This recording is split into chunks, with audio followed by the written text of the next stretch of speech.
Rob and Kickass. Today we have a Mercury Sable. We're going to do some ball joints, oxygen sensor, spark plugs, with intake gasket, valve cover gasket. All that stuff is actually in really good shape, so we're going to get it even in better shape, fix this oil leak. Oh, and Rev's here. Rev! Good old Rev. Stay tuned. We'll get this thing knocked out. Rev, assume the positions. Alright, get back into the little time lapse so I can turn the fan on. So Rev likes the fan. I like the fan too. Let's get to it.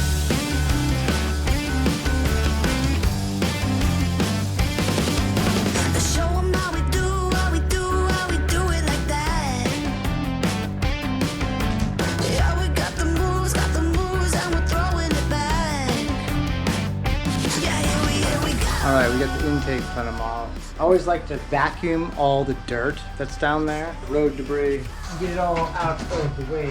Hopefully you do this too. Welcome to Tidy Up Your Engine with Rob. We'll show you how to vacuum, soak, laminate, laminate, terminate. Never mind. Alright, clean in whatever you got. Nice wet. Tape your holes, people. You don't want to drop something down there. Cause you a great deal of trouble. Or it can take you 5 minutes of cleaning. Now that our holes are nice and sealed up, no one can get in those holes for nothing. Okay. Moving on.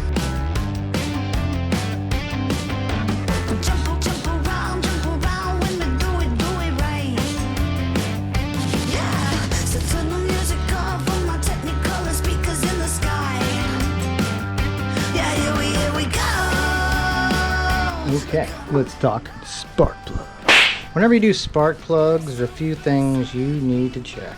First off, just because they're new does not mean they're going to be just work fine. What happens is this porcelain, and yes, this white part is porcelain, will crack. And it'll crack when, let's say, the mail guy, UPS guy, no offense to all you guys out there that kick packages around, or a lot of offense to you, that's what happens. Or the parts get dropped, or they get dropped at the auto parts store, you drop them, or something drops them. Porcelain's very brittle if you drop it on the ground. So what'll happen, you'll see a hairline crack, you won't see it, you'll put it in the car, and it'll be something like this, where you gotta take the whole damn intake off, and it's not like a quick boom, boom, boom, bang. It's a holy schnoodle to get everything off. It's a whole ordeal. So what you can do to prevent that, you can go on Amazon and buy this little spark plug tester for like 10-15 bucks.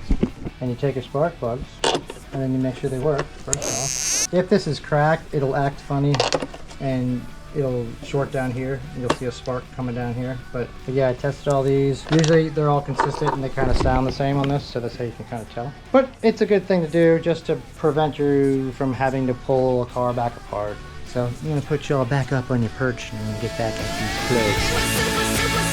One more thing, you also want to put the plug you pulled out and the other plug side by side and make sure that the threads are the same and it's the same depth, because some plugs can be taller and then the piston can hit those. So make sure it's the right plug, right thread pitch, right depth before you go sticking it in, and make sure the gap is good.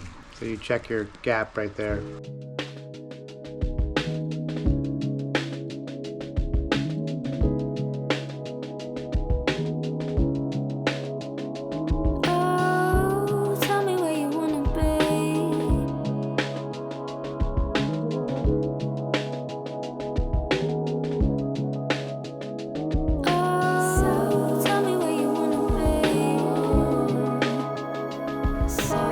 We are putting some new injector O-rings on there because it's part of the kit. That's what you do when you take stuff apart. You replace it. Pop these suckers off here. You can tell these are kind of wore out. Yeah, those don't look too good anymore. Kind of these freshy over here.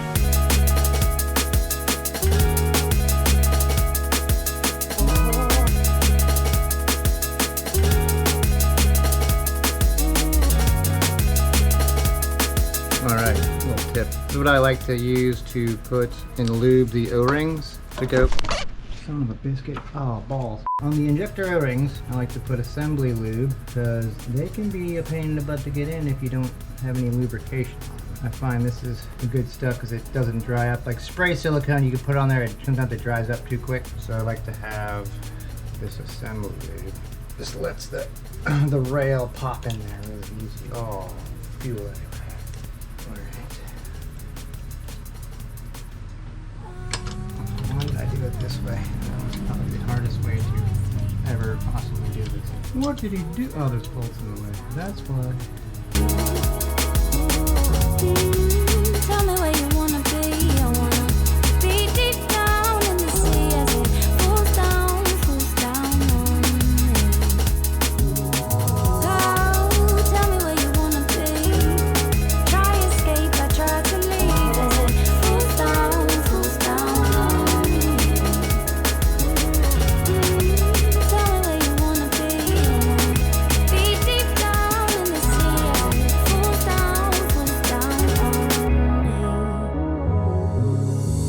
As I flow through, I lose control. I sing nonsense and I let go. As I flow, I lose control. I need to know, can I let go? As I flow, I lose control. Welcome to Under the Sabel. We're doing an O2 sensor. I don't know why I'm talking into the flashlight like it's a microphone, but that's what's happening.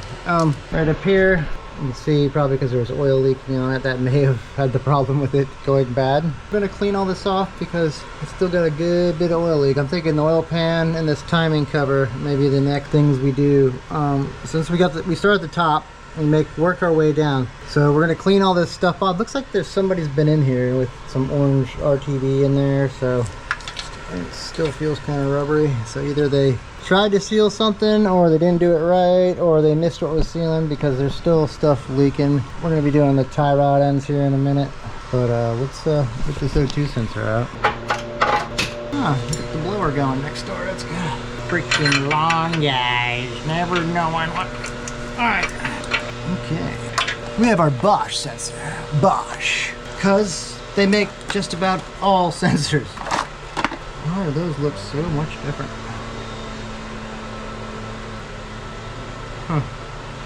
Weird. Let's give it a whirl.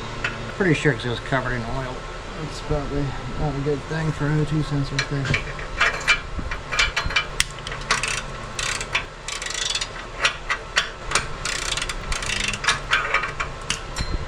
Going in here.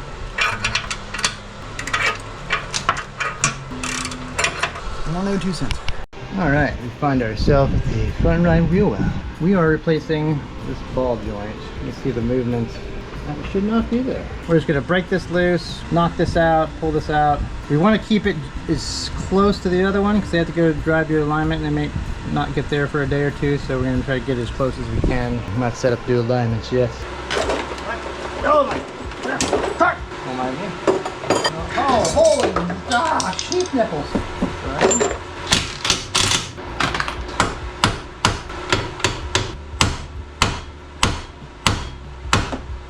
Right-handed, it's hard to swing left-handed.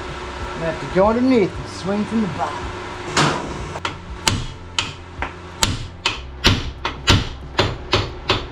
There she blows, Batman. There she blows, Batman.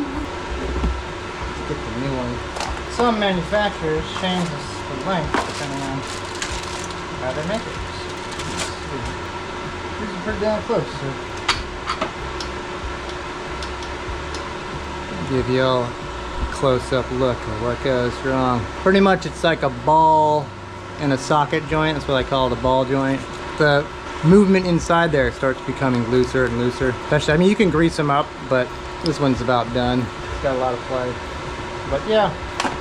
Get you a new guy right here.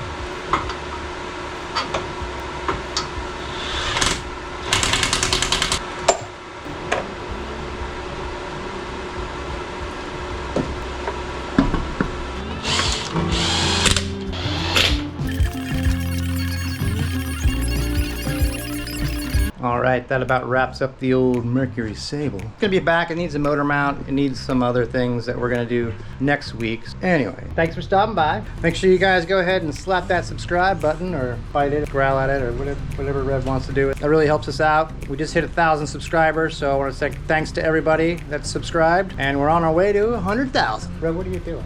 Thanks for stopping by. Rob from Kickass and Rev.